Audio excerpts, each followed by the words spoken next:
वजह से अगर किसी दूसरे भक्त के प्रति अपराध हो गया और किसी को दुख हो गया तो हमको एकदम डर लगना चाहिए।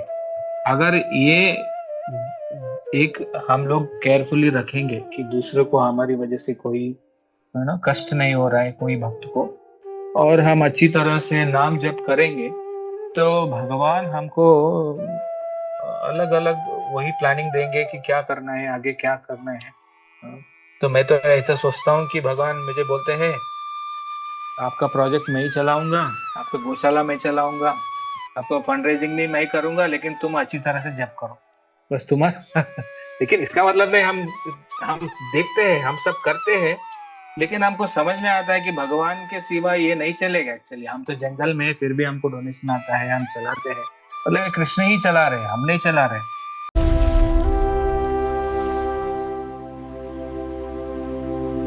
हरे कृष्णा।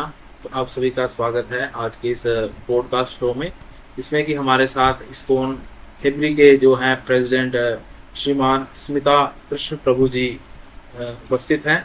तो प्रभु जी के बारे में कुछ संक्षिप्त में अगर हम परिचय देंगे तो प्रभु जी जो हैं भक्ति राघव स्वामी महाराज जी के कृपा पात्र शिष्यों में से एक हैं। और तो वर्णाश्रम धर्म की पूर्ति के लिए प्रभु जी यहाँ पर जो है इस्कॉन में सेवाएं दे रहे हैं।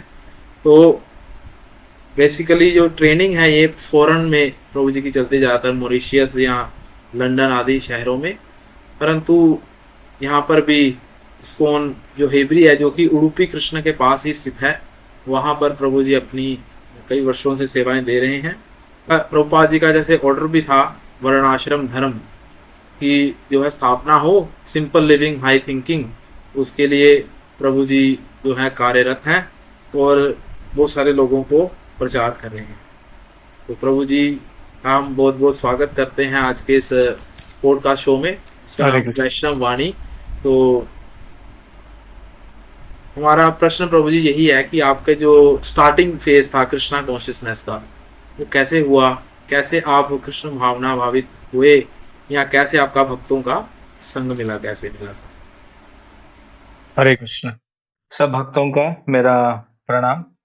अम, तो मेरा नाम स्मिता कृष्ण दास है। एक्चुअली मैं इस्कॉन मैंगलोर जगन्नाथ मंदिर उसका को प्रेसिडेंट हूँ। और यहाँ पर जो फार्म है ये उडुपी से एक 35 किलोमीटर्स में है। यहाँ मैं इसका भी इंचार्ज हूँ। और ये जो फार्म है ये एक 14 एकर्स का जगह है। यहाँ पर गौशाला है, खेती होता है जैसे प्रभु जी बोल रहे हैं। और इसको चालू किया है हिज होलीनेस भक्ति राघव स्वामी महाराज। तो महाराज जी ने इसको चालू किए हैं। अ, और मैं एक्चुअली तेलंगाना से मैं हूँ, हैदराबाद से। तो मैं जब कॉलेज डेज में था, जैसे मैं 1999 में मेरा एक दोस्त था, उन्होंने पहली बार मुझे सिकंदराबाद में इस्कॉन मंदिर लेके गए थे। तो पहली बार जब इस्कॉन मंदिर गया तो वहाँ संडे प्रोग्राम था। तो वहाँ हम बहुत जल्दी पहुंच गए थे। तो मैं वहाँ जो प्रभु जी प्रवचन देते थे एकदम उनके सामने बैठा था। तो पहली बार जब हरे कृष्ण मंत्र कीर्तन सुना उनके मुख से, और जो उनका प्रवचन था मुझे बहुत प्रभावित किया था। अ, तो उसके बाद मैं इस्कॉन हर संडे आने लगा। हालांकि जो मुझे लेके आया वो सिर्फ उसी हफ्ता आया था, बाद में बंद किया था, लेकिन मैं कंटिन्यू किया। और बाद में धीरे धीरे प्रभुपाद जी का पुस्तक पुस्तक पढ़ने लगा। और वहाँ एक यूथ विंग था, यूथ यूथ विंग। तो उन लोगों ने एक्चुअली 6 महीने तक तो मैं जस्ट आता था, वो प्रवचन सुनता था, प्रसाद लेके चले जाता था, किसी से बात नहीं करता था। फिर और मुझे ये भी पता नहीं था कि इस्कॉन इतना बड़ा संस्था है। और दूसरा और एक मंदिर भी है उधर हैदराबाद में, हम सिकंदराबाद में थे, तो ये भी मुझे कुछ पता नहीं था। बस मैं आता था, अच्छा लगता था प्रवचन सुन के, वो कीर्तन अटेंड करके प्रसाद लेके चले जाता था। और प्रभुपाद जी का पुस्तक पढ़ता था। 6 महीने के बाद वहां के भक्त लोगों ने फिर मुझे देखा। फिर उन लोगों ने यूथ क्लास में मुझे आह्वान किया था, इनवाइट किया था, क्योंकि मैं तभी कॉलेज में था। तो जैसे यूथ क्लास में मैं आया, फिर बाद में वहां से एकदम मतलब उन्होंने अलग अलग कार्यक्रमों में मुझे लेके जाने लगे, यात्रा लेके जाने लगे। तो फिर वहां से अब मंदिर घर बन गया था, मतलब वही रहते थे शाम, हर दिन जाके फिर अलग अलग सेवाएं करते रहते थे, ऐसे चलने लगा। उसके बाद मैं एक मेरा कॉलेज हो गया, फिर मैं नौकरी करता था, कुछ बिजनेस करता था। तो लेकिन वही उसी के साथ, लेकिन इस्कॉन से पूरा ऐसे ही जुड़ गया था। फिर 2006 में हिज होलीनेस भक्ति राघव स्वामी महाराज जी की कृपा से मुझे महाराज जी ने दीक्षा दिया था। तो फिर उसी साल मैंने एक्चुअली इसी जगह में जो हेब्री में महाराज को मिलने आया था हैदराबाद से। तो तब तक एक्चुअली 6 साल मैंने नौकरी किया था, बिजनेस किया था।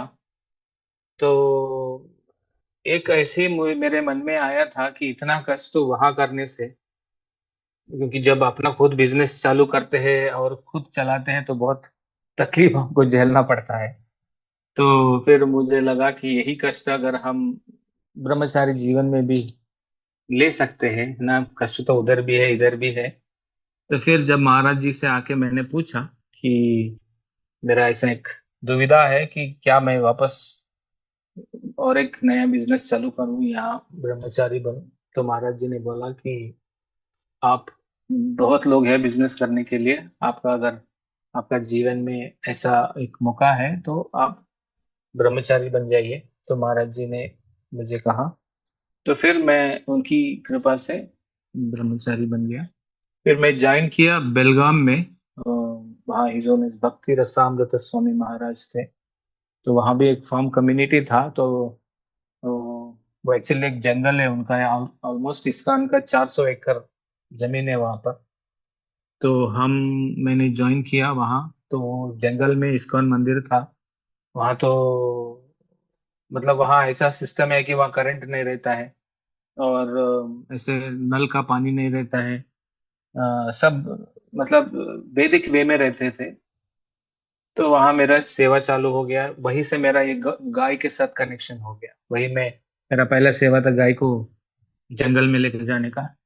तो वैसा वहां से मेरा गाय के साथ मेरा जो संबंध है वहां से जुड़ गया।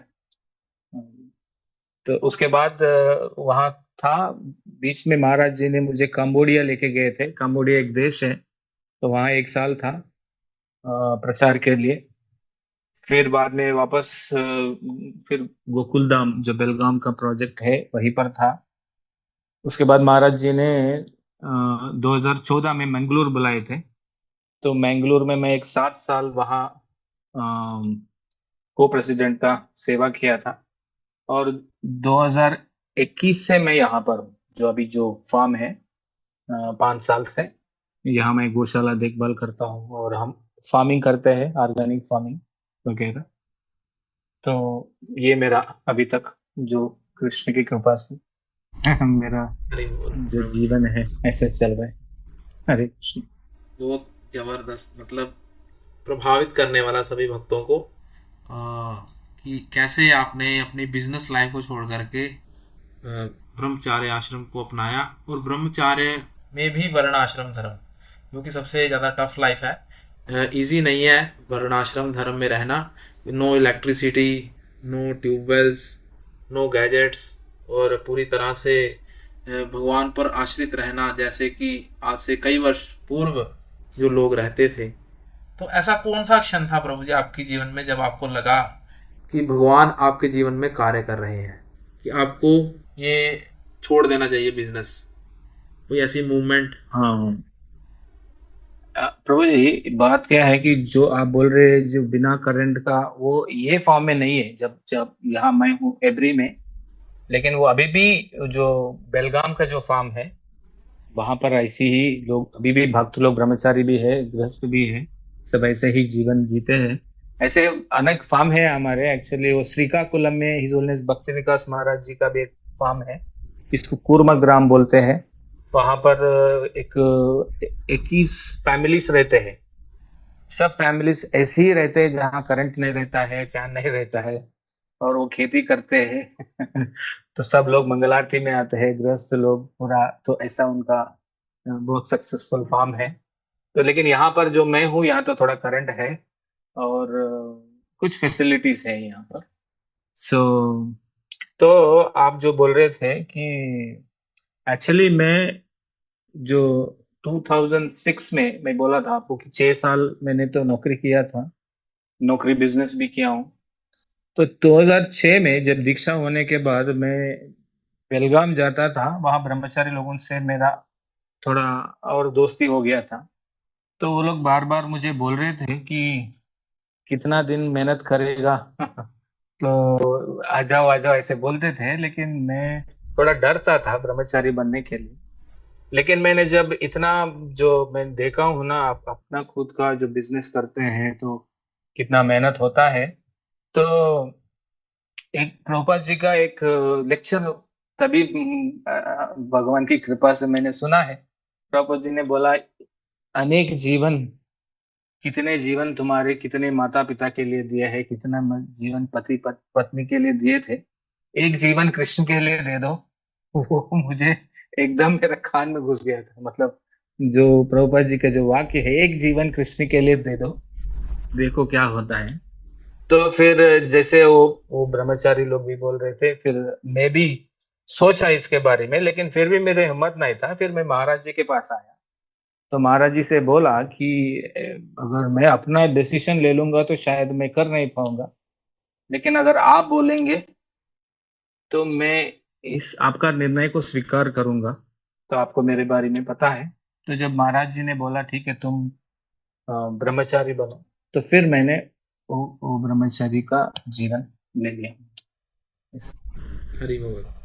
एक वाक्य ने प्रभुपाद जी के आपके पूरे जीवन को ही बदल दिया। तो करेक्ट। स्टार्टिंग में कुछ चुनौतियां भी रही होंगी आपके लिए, मतलब जब स्टार्टिंग में आप ब्रह्मचार्य आश्रम में आए, क्योंकि ये बहुत डिफिकल्ट है गृहस्थ आश्रम में, जहाँ आप जॉब कर रहे हो, धन अर्जन कर रहे हो, उसको छोड़ करके करेक्ट। एक विरक्त वाला जीवन जिसमें आपको कोई अपना कोई पर्सनल लाइफ स्पेंड नहीं करनी, सिर्फ सब कुछ भगवान के लिए ही करना है।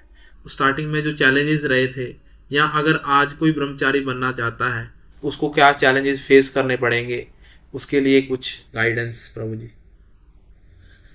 तो चैलेंजेस मतलब देखिए, जब घर में रहते हैं तो आपका मतलब कुछ ऐसे चीज है, कपड़ा धोना या आपका जो मेहनत जो है वो रहता नहीं है। लेकिन जब ब्रह्मचारी आश्रम में आते हैं तो सब कुछ आपका पर्सनल हो जाता है। मतलब आप ही उसका जिम्मेदारी लेना पड़ेगा, आपका हेल्थ का हो या आपका manage day to day life का।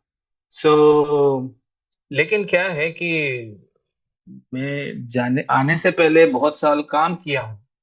तो जब आप बाहर काम करते हैं तो आप जानते हैं कि बाहर जीवन जीवन कैसा है, उसमें कष्ट कैसा है, कितना है। तो इतना मुझे नहीं लगा था कि जब ब्रह्मचारी जीवन में आया तो इसलिए शायद आजकल ब्रह्मचारी के लिए, पहले बनने के लिए पहले बोलते हैं कि पहले आप बाहर नौकरी करो या कुछ 2-3 साल काम करो, ताकि आपको समझ में आता है कि जीवन क्या है बाहर। तो तो इसलिए, क्योंकि मैंने बहुत मेहनत भी किया था, तो इसलिए मुझे इधर आने के बाद इतना अलग कुछ नहीं रहा। लेकिन जैसे जैसे डेली शेड्यूल, जैसे पहले घर में डेली तो ऐसे मंगल आरती उठते नहीं थे, लेकिन जब मंदिर में आ गया तो सबके साथ मंगल आरती डेली आना पड़ता है, और जो भी सेवा देते हैं, सेवा। लेकिन ये क्या है ना, आपका अगर उत्साह है तो ये सब इतना आपको मैटर नहीं करता है। जो जैसे आपको एक अच्छा भक्तों का संग मिल जाता है, और मेंटर की तरह कोई वहाँ अच्छा भक्त, आपके सीनियर डिवोटी मिल जाते हैं, तो आपको बहुत उत्साह रहेगा वहां पर। आप सेवा भी अच्छा तरह से कर सकते हैं। आपका साधना भी अच्छी तरह हो जाएगा। और मैं तो सिटी टेम्पल में तो ज्वाइन नहीं किया था, तो मैं तो वो फार्म में था, वो भी जंगल में था। तो मुझे वो तो और आनंद आनंद आता था, क्योंकि हम हमारा तो सब नेचुरल सेवा था उधर, खेती करना या पानी लेके आना, गाय को चराना या डीटी सेवा करना, बर्तन धोना, मतलब जो भी वहाँ का जो रेगुलर सेवा है। और डेली अच्छा भागवत का चर्चा होता था वहां पर, भागवत क्लास होता था, हम लोग सब कीर्तन करते थे। तो एक ही चैलेंज था कि हेल्थ के बारे में, बस बाकी में मुझे इतना कुछ आ, आ, आ, लगा नहीं। तो जो ज्वाइन करना चाहते हैं तो ब्रह्मचारी के लिए पहला एक ही चीज है कि take care of the health. वो एक ही है, बाकी चीज तो हम कर लेते हैं, है ना। वो एक मैं बताना चाहूंगा। और एक अच्छा, देखो, कहीं भी आपके लिए एक अच्छा भक्त सीनियर मिलेगा, तो उस सीनियर डिवोटी के साथ आप उनका गाइडेंस में अगर आप रहेंगे तो आपका जीवन सरल हो जाएगा। Yes. हरि बोल प्रभु जी। बहुत ही अच्छे से आपने बताया कि कैसे हम अच्छे भक्तों के संग में रह करके अपनी लाइफ को पूरी तरह से सिक्योर कर सकते हैं ब्रह्मचार्य आश्रम में भी। तो आजकल का जो युवा है, मतलब उसके लिए कुछ चैलेंजेस आ रहे हैं लाइफ में, कुछ चुनौतियां आ रही हैं, तो वो उसको कैसे फेस करे, या कुछ गाइडेंस यूथ के लिए, क्योंकि यूथ जो है एक अलग ही डायरेक्शन में जा रहा है। अगर हम कहें कि लड़ाई झगड़े की तरफ, या फिर ज़्यादा धनार्जन की तरफ, या फिर कुछ लोग ऐसे हैं कि जो उनको ना धन से कुछ लेना देना है, ना लड़ाई से, उनको सिर्फ हाई टेस्ट चाहिए, या वो हाई टेस्ट को पहचानने के लिए वो नशे की ओर चले जाते हैं। तो यूथ जो है भटकाव की ओर जा रहा है, उनके लिए आप क्या गाइडेंस देंगे, उनको क्या करना चाहिए? तो अ, मेरा कहना है कि पहले वो थोड़ा श्रवण करना चाहिए साधु संतों का। नहीं तो क्या है ना, आजकल इतना, मतलब देखो, हम जब ज्वाइन किए, मतलब वो मोबाइल ये टीवी इतना नहीं था, मतलब हमने इतना जीवन में मोबाइल देखा नहीं आज के जमाने में, जैसे हम ज्वाइन करने से पहले। और ना ये यूट्यूब इंस्टाग्राम इतना हमको पता नहीं है उस समय में। लेकिन अभी तो लोग ये जो मतलब ये मीडिया है, सोशल मीडिया है, बचपन से ही वो लोग उसको देखते आ रहे हैं। तो इनका ये जनरेशन में लोग और ज्यादा, मतलब डिस्टर्ब रहते हैं।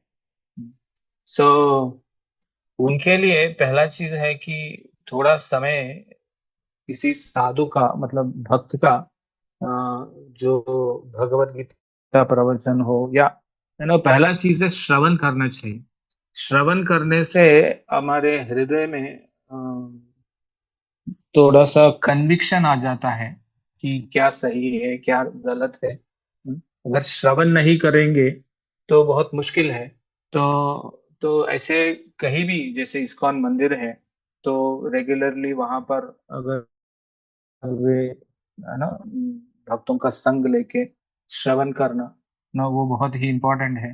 नहीं तो जैसे आज का जो सोशल मीडिया है या जो भी कल्चर है ना, यूथ को पूरा उसको गुमराह करती है।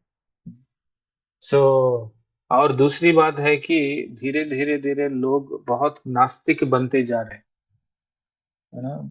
ये बहुत ही गंभीर चीज है, लेकिन समझ नहीं पा रहे कि ये सब जितना नास्तिक बनते जाते हैं उतना मेटेरियलिस्टिक बनते जाते हैं ना। मेटेरियलिज्म मतलब सीधा सीधा ये नास्तिकता है। तो जितना अगर हम भक्तों के संग में आएंगे या साधु का श्रवण करेंगे, जैसे यूथ प्रोग्राम्स है इस्कॉन में, अगर वो ऐसे प्रोग्राम्स में भक्तों का संग करते हैं, जैसे हमारा यूथ प्रीचिंग होता है, वो भी कॉलेज के लड़के होते हैं, लेकिन जैसे ही वो भक्तों के संग में आ जाते हैं तो कितने अच्छे बन जाते हैं। हाँ, वो सब कोई दुराभ्यास ये सब छोड़ देते हैं, जप कर लेते हैं, भागवत पढ़ते हैं, और उनका कैरेक्टर भी बहुत हम्बल बन जाते हैं।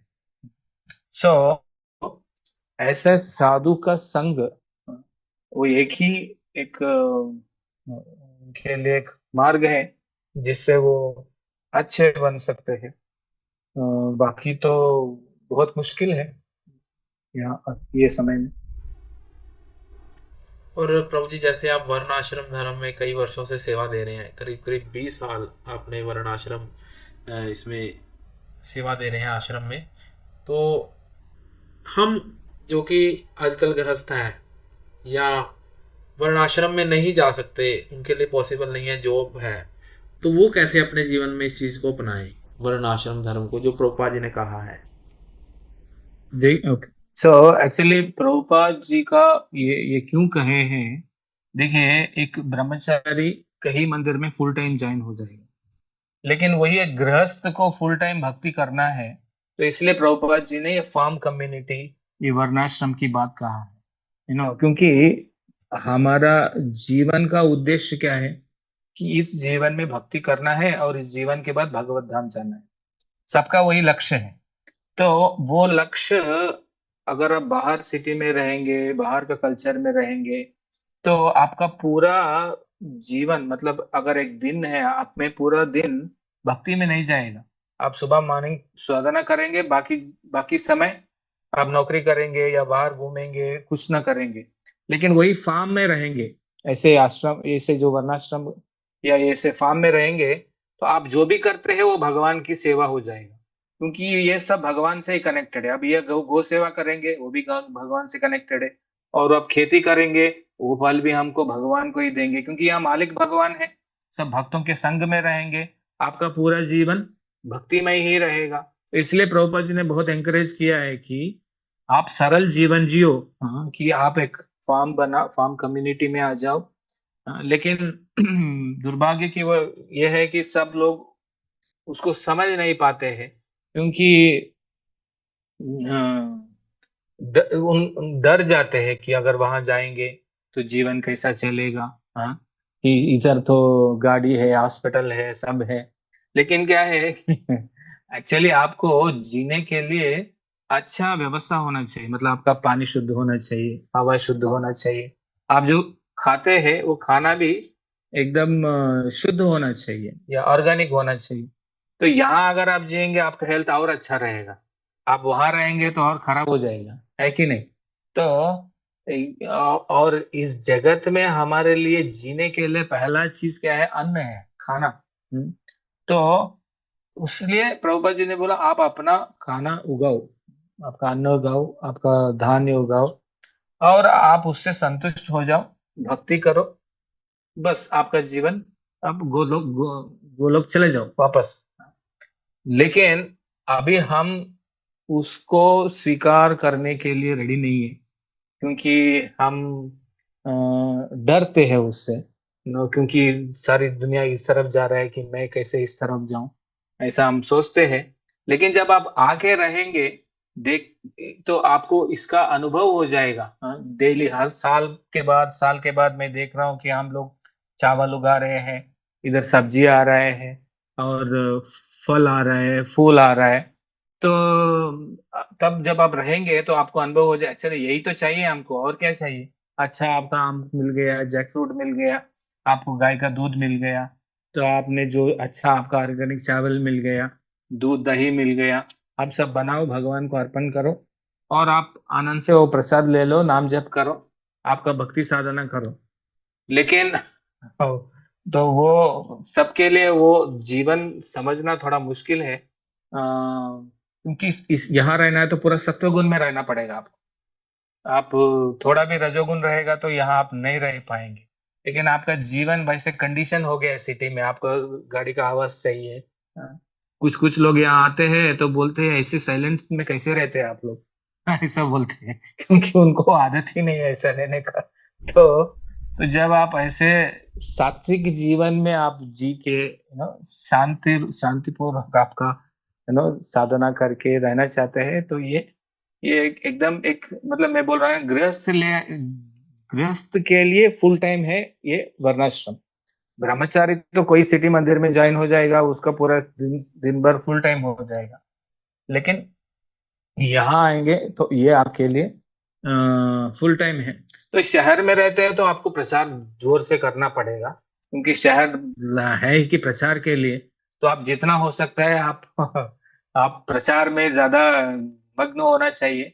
और तो और अगर हो सकता है तो पास में अगर गोमाता है तो गोमाता का सेवा कर सकते हैं। और कोई भक्त लोग हैं तो उनको मदद कर सकते हैं, जो लोग ऐसे फार्म में है, ऐसा कुछ कर रहे हैं आपका नजदीक में, उनको एनकरेज कर सकते हैं। तो वहां पर भी भक्ति होता है, यहाँ पर भी भक्ति होता है, लेकिन यहाँ पर थोड़ा सात्विक रूप से होता है। वहां थोड़ा आपको वो रजोगुण तमोगुण के बीच में करना पड़ता है वैसे। जैसे देखा गया कि पिछले कुछ दिनों में जब जंग वॉर का सरकमस्टांसेस बन रहे थे, तो लोगों को गैस सिलेंडर की बहुत दिक्कत आई। तो जब हम ऐसे माहौल में रहेंगे तो उसकी तो ज़रूरत है ही नहीं, क्योंकि करेक्ट। उपलों से और लकड़ी से ये सारी व्यवस्था हो जाती है। लकड़ी है, हाँ। हमारा और गोबर गैस है, लकड़ी है। और कुछ न्यूज़ तो ऐसी आती है कि मतलब अगर पनीर का उत्पादन करते हैं तो कुछ ऐसा केमिकल यूज करते हैं शादियों में, ऐसा रबड़ की तरह लगता है। लोग खाते हैं, चटोरे बन के खाते हैं लोग, पर उनको बाद में दिक्कत होती है। तो ऑर्गेनिक अगर चीज चाहिए तो हमें जरूर जो है खुद व्यवस्था करनी चाहिए ज़्यादा से ज़्यादा, जैसा कि प्रभुपाद जी ने कहा और जैसा आप कह ही रहे हैं सभी को। तो ऐसी कोई घटना आपके साथ हुई हो जीवन में जब जिसको आप समझते हैं कि ये वास्तव में कृष्ण कृपा है मेरे पर कि। हाँ, ये पूरा जैसे मैं भक्ति कर रहा हूँ यही मेरे लिए कृष्ण की कृपा है। क्योंकि मैं तो उसका काबिल नहीं हूँ, लेकिन भगवान की कृपा है, मुझे इसलिए इतना भक्तों का संग मिला है, इतना जो कृष्ण भावनामृत जीवन मिला है, इतने मैं भक्तों का प्रवचन सुन पाया हूँ। ये मुझे लगता है कि ये सब कृष्ण की कृपा है, जो जो भी मेरे जीवन में हो रहा है। और भगवान हर समय मैं तो अनुभव करता हूँ कि वो मेरे साथ में है और मुझे हाथ पकड़ के चला रहे हैं, तभी तो मेरा जीवन आगे चल रहा है, इसमें कोई संशय नहीं ऐसा। तो वही, अब जीवन में कष्ट भी आए थे, लेकिन मतलब भगवान ने हर जगह में उन्होंने जहां जहां जो मदद चाहिए उन्होंने भगवान ने किया है, तो वैसे हम आगे बढ़े हैं। कोई आचार्य जिससे इंस्पायर्ड हो करके आपको लगा कि मुझे इनके जीवन से मैं प्रभावित हूँ और मुझे इन जैसा बनना है। जैसे हम देखते हैं कि आजकल का यूथ का जो आइडल है वो कोई और ही व्यक्ति होता है, भौतिक व्यक्ति होता है। परंतु अक्सर भक्तों में देखा जाता है कि उनका कोई आइडियल होता है भक्ति में भी, कि मुझे ऐसे आचार्य की तरह ऐसे मतलब बनने का प्रयास करना है। बन तो हम सकते नहीं है, उनकी अगर चरणों की धूली भी मिल जाए तो इसमें ही हम कृपा समझेंगे। कोई ऐसे आचार्य उनके बारे में कुछ कहना चाहेंगे आप? हम्म। जैसे आचार्य, मतलब वो जो सिद्धांत है हमारा, जो प्रेम भक्ति की सिद्धांत है, तो ये तो सबसे हाईएस्ट है। और तो हमारे जो आचार्य है तो रूप गोस्वामी जी है। तो मुझे रूप गोस्वामी जी का जो उन्होंने जो भी पुस्तक लिखे हैं, फिलोसफिकल जो उन्होंने दिया है, सिद्धांत को दिया है, वो मुझे अच्छा लगता है। और मैं जीव गोस्वामी जी का भी पुस्तक पढ़ता हूँ, मुझे बहुत अच्छा लगता है। जैसे मैंने षट संदर्भ पढ़ा है, किस तरह उन्होंने सिद्धांत को प्रेजेंट करते हैं, जैसे मुझे उसी तरह प्रचार करने का मुझे मन, मतलब मुझे अच्छा लगता है कि सब चीज को बहुत ही डिटेल में वो बताते हैं वैसे। तो इस तरह जो हमारे आचार्य हैं, और श्रील प्रभुपाद जी की जो अपनी जीवनी है, वो तो हर जहाँ उनकी हर जो भी घटनाएं हैं वो बहुत ही महत्वपूर्ण है। किस तरह प्रभुपाद जी अमेरिका गए थे, और उन्होंने किस तरह इस आंदोलन को आगे लेके गए हैं। अ, मैंने जैसे पढ़ रहा था कि प्रभुपाद जी जब पहले साल अमेरिका में थे, जाने के बाद जो 1965, तो उस साल उन्होंने जो उनकी जो कितने कष्ट लिए हैं, एक लेटर लिखते हैं वो सैली के लिए, जहां उन्होंने पहले जाके उनके घर में थे। उसके बाद वो वहां से निकल के वो स्टूडियो में गए थे, जो योगा टीचर का। फिर उसके बाद में वो वहां से निकल के और जगह, दूसरी जगह में गए थे। तो वहां लिखते हैं कि मुझे, मेरे पास अभी खाने के लिए भी पैसा नहीं है। मैं दिन में सिर्फ एक ही टाइम खा रहा हूँ। पता नहीं मैं कितना दिन रहूंगा, नहीं रहूंगा। तो मतलब ऐसे भी स्थिति में प्रभुपाद जी थे, फिर भी उन्होंने प्रचार नहीं छोड़ा है, उन्होंने हिम्मत नहीं छोड़ा है। और जब उन्होंने वो भगवत गीता का इंट्रोडक्शन, अब अभी भी हमारे भगवत गीता पुस्तक में जो इंट्रोडक्शन है 30 पेज का, उन्होंने उसको लिखा उस समय में एक्चुअली अकेला बैठ के लिखे थे उसको। मतलब वो रूम में अकेले थे उस समय तक, वो प्रचार चालू ही नहीं हुआ था। मतलब उन्होंने हर पल हर क्षण अकेले में भी उन्होंने प्रचार के बारे में सोचा था। तो और प्रभुपाद जी की जो सिद्धांत है, वो जो वो बताते हैं, उनकी तरह प्रेजेंट डे में या पहले भी ऐसे कोई भी हमको इतना आसानी से समझाते हैं ना, ऐसे कोई भी नहीं बताए हैं हमको। क्योंकि जैसे पहले मध्वाचार्य थे, रामानुजाचार्य थे, वो लोग जब जब उन्होंने अपना सिद्धांत को बताते थे तो वो सब इंटेलेक्चुअल लोगों के लिए था। जो लोग उपनिषद पढ़ सकते हैं, या जो लोग वेद पढ़ सकते हैं, या ब्रह्म सूत्र पढ़ सकते हैं, कि उन्होंने उस सिद्धांत को उसी को लेकर बताया। लेकिन साधारण व्यक्ति के लिए, हम जैसे जो शास्त्र मतलब उपनिषद या वो नहीं पढ़ सकते हैं, सिंपल तरीके से बताते हैं कि आप भगवान के सेवक हैं। आप भगवान कृष्ण ईश्वर है। तो हम क्यों इस जगत में आए हैं? हम कैसे इस जगत से जा सकते हैं? Everybody is trying to control, everybody is trying to you know enjoy.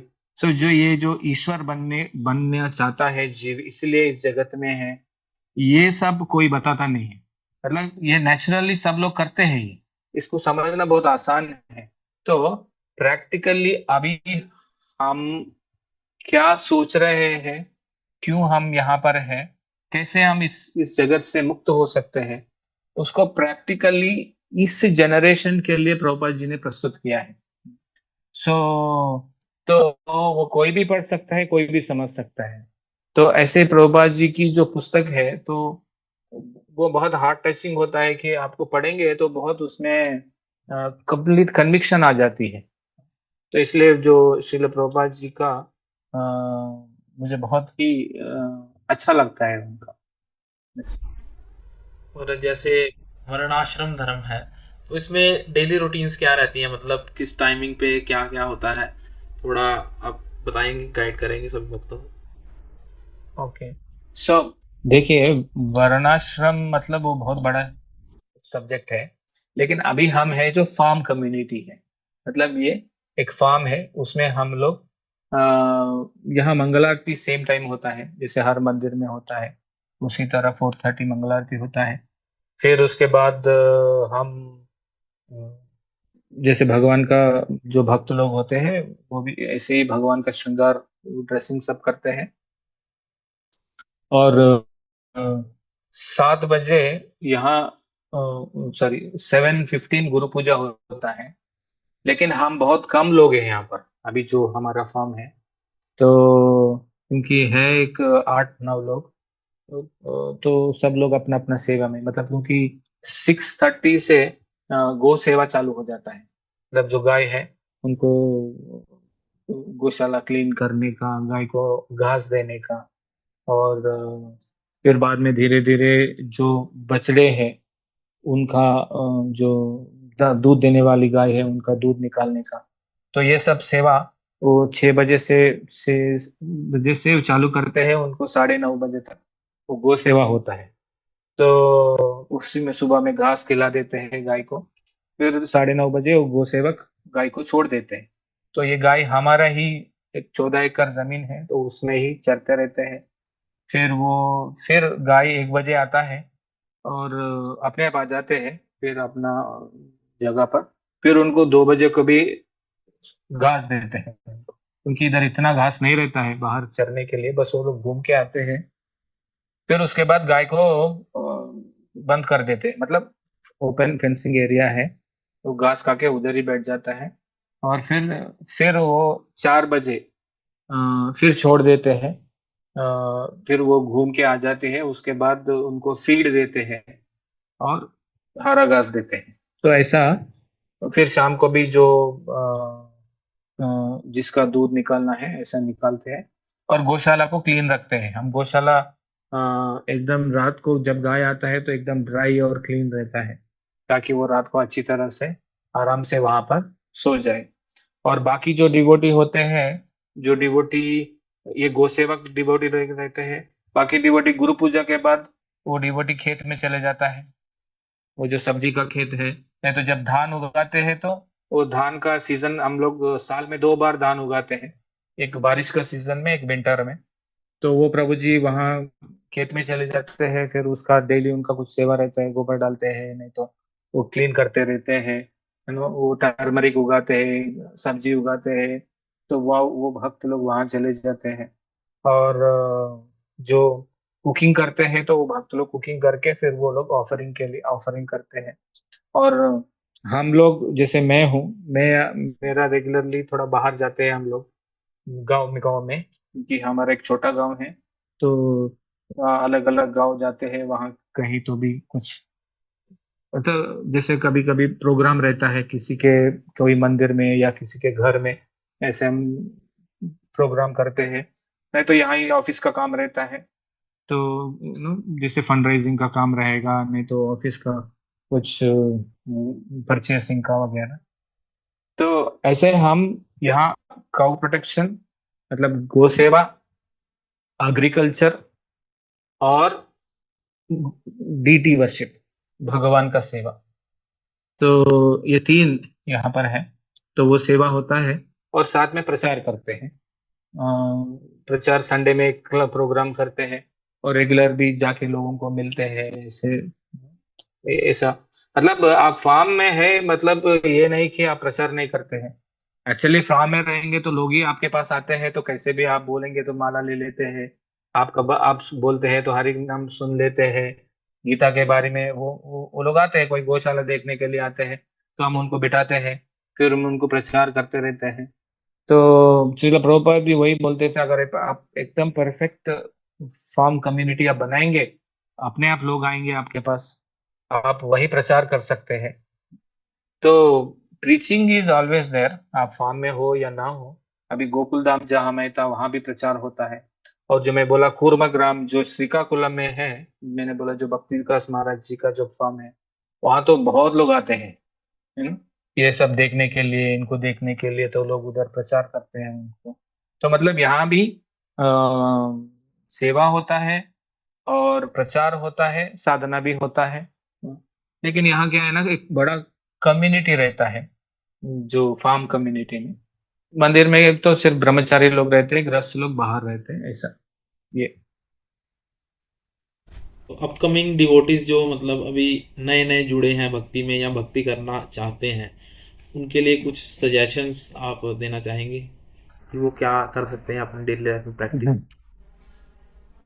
तो पहला चीज है कि अपना नाम जप में अच्छा श्रद्धा से करना चाहिए, है ना। भक्ति में देखो, मैं इतने साल मेरा ब्रह्मचारी जीवन था, लेकिन अभी भी मेरा एक ही इच्छा है कि मैं नाम जब अच्छा करूं, क्योंकि नाम स्वयं भगवान है, इतनी विश्वास हमें आना चाहिए ना।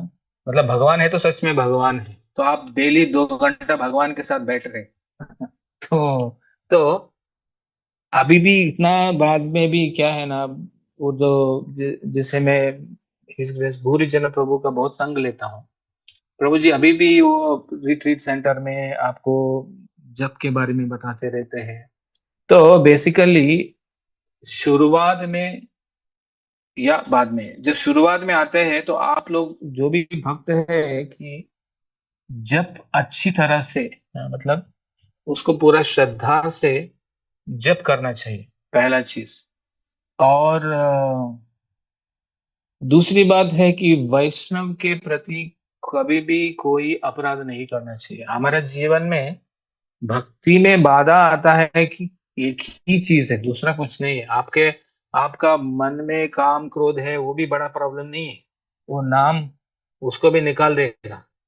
लेकिन हर दूसरे जो भी भक्त होते हैं उनके साथ अच्छा व्यवहार होना चाहिए। हम अच्छा करेंगे तो अच्छा होगा हमारे लिए, ये विश्वास होना चाहिए हमको। तो हमको डर लगना चाहिए कि किसी दूसरे भक्त को मेरे वजह से अगर किसी दूसरे भक्त के प्रति अपराध हो गया और किसी को दुख हो गया तो हमको एकदम डर लगना चाहिए। अगर ये एक हम लोग केयरफुली रखेंगे कि दूसरे को हमारी वजह से कोई है ना कष्ट नहीं हो रहा है कोई भक्त को, और हम अच्छी तरह से नाम जप करेंगे, तो भगवान हमको अलग अलग वही प्लानिंग देंगे कि क्या करना है, आगे क्या करना है। तो मैं तो ऐसा सोचता हूँ कि भगवान मुझे बोलते हैं आपका प्रोजेक्ट मैं ही चलाऊंगा, आपका गौशाला मैं चलाऊंगा, आपका फंड रेजिंग भी मैं ही करूंगा, लेकिन तुम अच्छी तरह से जप करो बस तुम्हारा। लेकिन इसका मतलब नहीं, हम देखते हैं, हम सब करते हैं, लेकिन हमको समझ में आता है कि भगवान के सिवा ये नहीं चलेगा। एक्चुअली हम तो जंगल में हैं, फिर भी हमको डोनेशन आता है, हम चलाते हैं, मतलब ये कृष्ण ही चला रहे हैं, हम नहीं चला रहे। तो तब समझ में आता है कि भगवान चला रहे हैं। तो तो भगवान क्या चाहते हैं कि आप अच्छी तरह से नाम जप करो, है ना। अगर आप नाम जप अच्छा करेंगे और दूसरे वैष्णव के प्रति कोई अपराध नहीं करेंगे तो भक्ति आराम से चलेगी ऐसा। कुछ रैपिड क्वेश्चंस ले लेंगे, शॉर्ट शॉर्ट क्वेश्चंस है। बेस्ट श्लोका जो ओहो। आपको इंस्पायर करता है। मयि सर्वाणि कर्माणि सन्न्यस्य अध्यात्म चेतसा निराश्य निर्ममो भूत्वा युद्धस्व विगत ज्वर। जो भगवान तीसरे अध्याय में कहते हैं, क्योंकि हम कार्य क्षेत्र में रहते हैं ना, तो कभी भी हमको करने में क्या होगा नहीं होगा, वैसे ये होगा कि नहीं होगा। तो हम प्रोजेक्ट चलाते हैं, तो इससे भी मुझे तो ये श्लोक क्यों मैं याद करता हूँ, क्योंकि भगवान बोलते हैं काम कार्य का फल नहीं, कार्य ही मुझे समर्पण कर दो बोलते हैं। मतलब मयि सर्वाणि कर्माणि, आप सारे जो कार्य जो भी करते हैं, मयि सर्वाणि कर्माणि सन्न्यस्य, मतलब उसको मेरे आश्रय में करो। और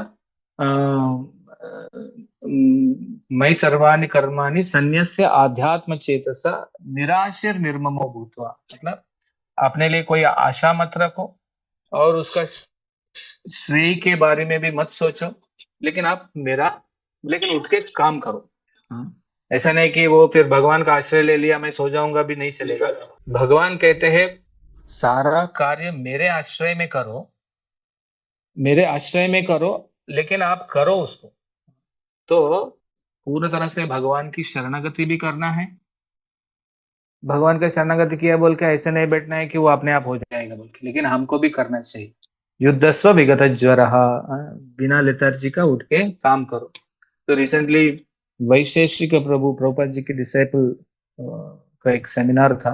प्रभु जी बोल रहे थे आप काम करते हैं तो ऐसा करना चाहिए कि डू और डाई है, मतलब अभी हमको करना ही है, लेकिन हमको पूर्ण कृष्ण के आश्रय में करना चाहिए। तो दोनों को मिलाना चाहिए कि करने वाला कृष्ण है, लेकिन हमको भी उसको पूरा जिम्मेदारी के साथ करना चाहिए। तो ये श्लोक मुझे अच्छा लगता है। हरे कृष्ण। और आपका पसंदीदा वैष्णव ग्रंथ जिसको आप बार बार पढ़ने का प्रयास करते हैं या आपको उसको निकट रखते हैं अपने? तो सब है, भागवत गीता है, भागवत है, चैतन्य चरितमृत, मुझे तो सब पढ़ने का इच्छा लगता है। लेकिन ज्यादा तो मैं भागवत गीता ही पढ़ता हूँ, क्योंकि उसको बहुत सारा क्योंकि हम क्लास देते रहते हैं, तो गीता ज्यादा मैं पढ़ते रहता हूँ। लेकिन अच्छा लगता है भागवत भी, चैतन्य चरितमृत। आपकी पसंदीदा सेवा जिसको आपको करने में ज्यादा आनंद आता है? गो सेवा है। गौ सेवा, हरि बोल। तो एक और प्रश्न है, जैसे आपने नाम जप के ऊपर बोला प्रभु जी, तो नाम जप को हम कैसे सुधार सकते हैं? इसको है तो बहुत ही विस्तृत प्रश्न है ये, पर कुछ एक दो पॉइंट्स जिससे हम जैसे बच्चों को मदद हो सके जो भी श्रवण कर रहे हैं पॉडकास्ट को। तो ये वैसे आपने बोला बहुत महत्वपूर्ण चीज है ये नाम जप। हमको नाम स्वयं भगवान है, इसमें जितना विश्वास हमको आएगा ना, उतना हम उस नाम को नहीं छोड़ेंगे। तो क्योंकि अगर आप भगवान नाम को भगवान समझते हैं और आपको भगवान का डेली आपको भगवान का संग मिल रहा है ना, दुनिया में और क्या चाहिए? स्वयं आप भगवान आपके साथ बैठा है। तो आपको 2 घंटा भगवान के साथ ही बैठ सकते हैं, लेकिन ये कब? जब आप ये नाम को स्वयं भगवान जब मानेंगे। तो नाम की महिमा हम अ, पढ़ने से, भक्तों के द्वारा श्रवण करने से, उससे हमको नाम में श्रद्धा बढ़ेगी। जैसे जैसे नाम में श्रद्धा बढ़ेगी तो हम उस नाम को अच्छी तरह ले लेंगे। एक्चुअली हमारा जब हम सेवा भी करना चाहते हैं, तो सेवा करने के लिए हमको शक्ति चाहिए। कुछ भक्त लोग क्या करते हैं, सेवा करते हैं लेकिन जप नहीं करते हैं। तो लेकिन कब तक चलेगा वो? एक दिन क्या हो जाएगा कि वो सेवा करने की शक्ति बाद में नहीं रहेगी। लेकिन अगर हम नाम जप करते हैं तो वो सेवा करने की शक्ति हमें आ जाती है, भगवान की कृपा उसे हमको मिलता है। तो इसलिए सबसे इम्पोर्टेंट, जितना भी आपका सेवा हो, इस भूरी जन प्रभु कहते हैं आपका 100 सेवा रहने दो, लेकिन जब नाम जप करते हैं उस समय में सिर्फ उसी नाम के बारे में सोचिए, उसी नाम को ध्यान से जप कीजिए। बाद में भगवान आपको स्फूर्ति देंगे क्या करना है क्या नहीं करना है, लेकिन नाम जप करते समय में वो सब मत सोचिए। कि सेवा भी हो तो उसके बारे में मत सोचिए कि क्या करना है, क्या करना है, ये करना है, वो करना है। हाँ? तो उस समय में सिर्फ भगवान का नाम ही श्रवण कीजिए, नाम का ही उच्चार कीजिए और इतना विश्वास बढ़ा लीजिए कि ये नाम स्वयं भगवान है और इसके सिवा आपको जीवन में कुछ नहीं चाहिए। इसलिए चैतन्य महाप्रभु का है, नामे रुचि, जीवे दया, वैष्णव सेवा। तो हमारा जीवन का लक्ष्य क्या है? देखिए, बहुत बड़ा मंदिर बनाना, बहुत बड़ा ये सब करना एक तरफ है, लेकिन हमारा साधना में भी हमको प्रगति करना ये भी इम्पोर्टेंट है। आप प्रचार करना चाहते हैं, लेकिन प्रचार करते हैं उसमें सफलता एक बार मिलती है, नहीं मिलती है। लेकिन अगर सिर्फ प्रचार की सफलता के ऊपर आपका जीवन चल रहा है, लेकिन आपका अंदर में प्रगति नहीं हो रहा है नाम के प्रति, भगवान के मूर्ति के प्रति, तो क्या हो जाएगा? एक दिन आपको वो जो प्रचार की प्रगति आपका रुक गया, तो आपका जीवन में कोई रस नहीं रहेगा, फिर आप सब छोड़ देंगे। अगर समझो आपका नाम का रुचि, इंटरनली आपका साधना बढ़ते जा रहा है, आपका भगवान का श्रीमूर्ति का भी इतना आपका संबंध बढ़ रहा है मंदिर में, और आपका नाम में भी रुचि आ रहा है, भागवत में रुचि आ रहा है, तो जब आपका ये जो क्या बोलते हैं प्रचार की सफलता रुक भी गया, तो आप आज आपका जीवन में कोई चिंता नहीं है, क्योंकि आपको अंदर से भगवत प्रेम का या ये जो नाम का जो रुचि है वो आपको सस्टेन करेगा। नहीं तो क्या होता है ना, कुछ भक्त लोग एकदम प्रचार भड़क भड़क कर देते हैं, बाद में इस्कॉन भी छोड़ के चले जाते हैं। मतलब कुछ लोगों की बात बोल, क्योंकि आप दोनों को मैनेज करना पड़ेगा कि आपकी जो वो भी और इंटरनली आपकी जो प्रगति जो है, क्योंकि अल्टीमेटली हमारा जो प्रचार तो भगवान ही करेंगे। तो हमको इस जीवन का लक्ष्य क्या होना चाहिए? मतलब नाम में रुचि आना चाहिए हमको, तो हमारा जीवन सफल हो जाएगा। मतलब everything should be balanced, not that इसको रिजेक्ट करना, उसको ऐसा नहीं है। तो इस तरह उसको हम हमारा प्रायोरिटी रखना चाहिए कि नाम में हमको रुचि और जीवे दया साइमल्टेनियसली है। प्रचार मतलब क्या है? जीव की दया करना है। नाम में रुचि, जीवे दया और वैष्णव सेवा, ये 3 चीज हमारे जीवन में इंपॉर्टेंट होना चाहिए वैसे। और एक अंतिम क्वेश्चन के साथ हम इस सेशन को विश्राम देंगे, जो कि प्रायः देखा जाता है कि स्टार्टिंग में तो आते हैं भक्त बहुत उत्साह के साथ, आज हम 16 माला जप करेंगे, आज 64 माला जप करेंगे, एकादशी निर्जला रखेंगे, जन्माष्टमी भी निर्जला रखेंगे। परंतु देखा जाता है 2-3 सालों में ही उनका जो उत्साह है वो ऊपर से जा करके नीचे आ जाता है। तो वो उत्साह को कैसे बनाए रखें अपने जीवन में, और ऐसा ना हो कि 10 साल के बाद भी वो उत्साह जो है वैसा ही बना रहे। ये ना हो कि वो इसको मतलब भक्ति उनको बोझ लगने लगे। क्या होता है कि उसको भक्ति बोझ लगने पड़ती है। कैसे लगने लग पड़ती है कि 16 माला जप करना है, मंगला आरती करना है, ऑफिस का काम भी देखना है, घर की गृहस्थी भी देखनी है। उसको ये लगता है कि दूसरे लोग तो ठीक हैं, जो भक्ति नहीं कर रहे हैं उनके जीवन में तो सुख है, परंतु मैंने भक्ति लाइफ में आके अपने ऊपर बर्डन डाल दिया है। उसको भक्ति बर्डन लगने लग पड़ती है, उत्साह खत्म हो जाता है उसके अंदर। तो वो उत्साह कैसे बनाए रखे हरीश? तो अरे तो इसमें क्या है कि मैं वही बात बोल रहा था कि आपको इसमें रुचि अभी तक मिला ही नहीं। मतलब जो देखो हमारा जीवन कैसे होना चाहिए, सुबह मैं उठ के मंगला की जाऊं, उसमें बहुत उत्साह होना चाहिए कि अभी मैं भगवान का मूर्ति का दर्शन करने जा रहा हूँ। तो वो उत्साह एकदम जब जीवन में आ जाएगी, मतलब हमारा जीवन सफल हो गया। क्योंकि अभी आप मंदिर में है तो ये मंदिर का प्रभु वही है, स्वामी मतलब भगवान है। तो मैं जाके उनका अभी दर्शन करूंगा। हाँ, और जप करने में ये स्वयं भगवान है। तो ऐसा उत्साह और उसमें जो धीरे धीरे उसमें रुचि मिलेगा, तो वो उनका भक्ति आगे बढ़ेगा। लेकिन अगर जो इसमें प्रोग्रेस नहीं हुआ, तो मैं बोल रहा हूँ ना, तो धीरे धीरे आपका जो पहले तो आपको मैनेजमेंट मतलब बहुत कुछ करते हैं, आपको उसमें लोग आपका प्रशंसा करते हैं, तो उसमें बहुत आनंद मिलेगा, मैनेज करते हैं, ये करते हैं, वो करते हैं, वो सेवा करते हैं। तो बाद में अगर उसमें अड़चन आ जाएगा तो वो छोड़ देते हैं। तो कहने का मतलब क्या है कि जो भी भक्त है वो साधना अच्छी करना चाहिए। और इसमें मैं पहले भी बोला हूँ कि एक है वैष्णव अपराध। जितना हम हम्बल होंगे और कोई भी भक्त के प्रति अपराध नहीं करेंगे, तो मेरे हिसाब से आपका जो भक्ति में जो प्रगति है ना, वो कभी भी मतलब कम नहीं होगी। हाँ, मतलब मैं बड़ा भक्त हूँ ऐसा नहीं बोल रहा हूँ, लेकिन मेरा जो अनुभव से मैं बता रहा हूँ कि अगर हम किसी, क्योंकि जैसे हमारे भक्त भी हो फिर भी हम हमें ईर्ष्या होती है, या कोई किसी को देखेगा तो गुस्सा आ जाएगा।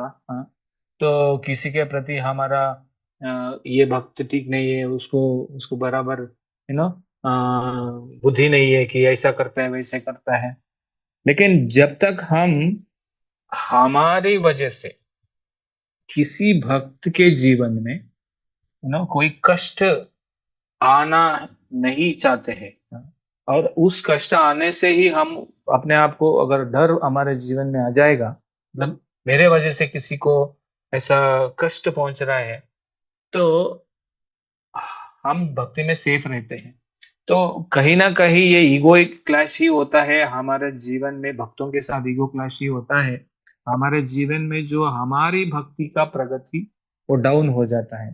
तो जब भक्त हम्बल रहते हैं और अच्छे जो सीनियर डिवोटीज होते हैं, सब मैं ऐसे बोल रहा हूँ ना कोई वो सीनियर डिवोटीज में ऐसा कोई डिवोटी रहेगा जो आप जो जिनके साथ आप खुल के बात कर सकते हैं, वो आपको गाइड भी कर सकते हैं। सबको तो गुरु महाराज जी का तो संग नहीं मिलेगा, लेकिन जो भी आपका कम्युनिटी रहेगा, जो भी डिवोटीज रहेंगे, उसमें कोई ना कोई ऐसा डिवोटी, सीनियर डिवोटी रहेगा जिनका जिनसे आपका एक्सेस होगा, मतलब आप उनसे मिल सकते हैं, उनसे बात कर सकते हैं।